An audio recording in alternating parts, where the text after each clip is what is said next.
Bonjour, monsieur, dames. Donc, on est rendu au vecteur toujours, mais multiplication par un scalaire. Donc, quelques petites informations, évidemment, ici. Je rappelle qu'un scalaire, c'est quoi? C'est un nombre bien ordinaire qu'on connaît.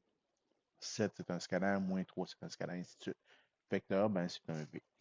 Donc, la multiplication d'un scalaire ou d'un vecteur par un scalaire, peu importe comment on le dit, K multiplié par V, ça représente quoi? Mais ça représente le vecteur V plus le vecteur V, plus le vecteur V, plus combien de fois? Ben, ici, K fois. Tout simplement. Je veux dire que si, exemple, si j'ai un vecteur, mettons, moins 3V, où V, c'est un vecteur, voilà, comme ça ici. Donc, moins 3V, moins V, moins 2V, moins 3V. Donc, ici, c'est moins V, ici, c'est moins V, ce qui veut dire que le vecteur complet, c'est moins 3V. Donc, voilà très rapidement ce que c'est la multiplication par scalaire. C'est tout simple que ça. Là-dessus, je me permets, si on a les composantes, donc si j'ai un vecteur V qui est de composante A, B, et je vous demande de faire, supposons, K fois V. Donc, encore là, une multiplication d'un vecteur par un scalaire. Donc, qu'est-ce que ça va donner à ce moment-là? C'est que ça va me donner ici, donc, je vais multiplier chacun de mes. Donc, je reviens K fois le vecteur V. Ça veut dire quoi? Ça veut dire que je vais prendre chacun des composantes du vecteur V et je vais le multiplier par K. Donc, ça va me donner K fois la composante A, K fois la composante B. Aussi simple que ça.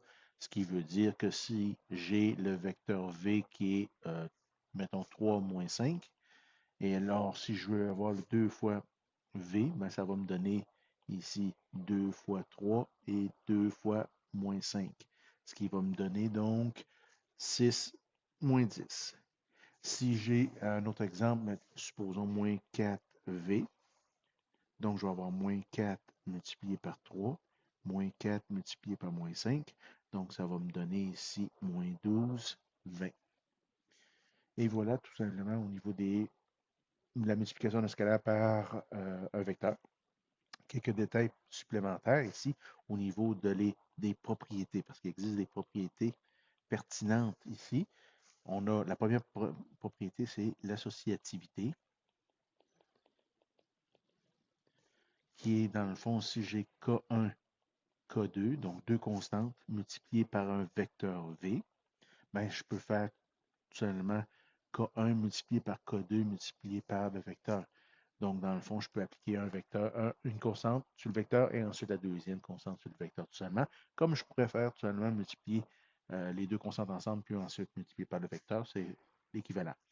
L'autre propriété, distributivité de l'addition du vecteur. Qu'est-ce que c'est? Ben, c'est si j'ai une addition de vecteurs. Si je décide de multiplier par un scalaire, qu'est-ce que ça revient ou à quoi, comment je pourrais le gérer? Je rentre le K tout simplement à l'intérieur, donc ça va faire K fois V plus K fois W. Et puis j'ai également la distributivité de l'addition sur le scalaire. Donc, c'est si j'ai encore l'addition de scalaire, K1 plus K2, que je vais multiplier par un vecteur V, supposons. Donc, qu'est-ce que ça va faire? Ça va faire K1 V plus K2 V, tout simplement. Quelques autres petits détails pertinents de savoir, on cherche moins longtemps si on le connaît, c'est que si j'ai K fois U, donc un vecteur multiplié par un scalaire, et le vecteur U, mais ce qu'il faut savoir, c'est qu'ils sont collinéaires. C'est important, donc même sens, même direction. Si j'ai eu 0 fois un vecteur, ben c'est le vecteur 0 tout simplement. L'inverse est vrai. Si j'ai K fois le vecteur 0, ben ça me donne toujours le vecteur 0. Puis si j'ai je cherche ici donc si je cherche la norme de K fois le vecteur V, ça sera la même chose que la valeur absolue de K multipliée par la norme de V, tout simplement. Et voilà pour les propriétés de façon générale. Voilà pour les vecteurs, multiplication d'un vecteur scalaire.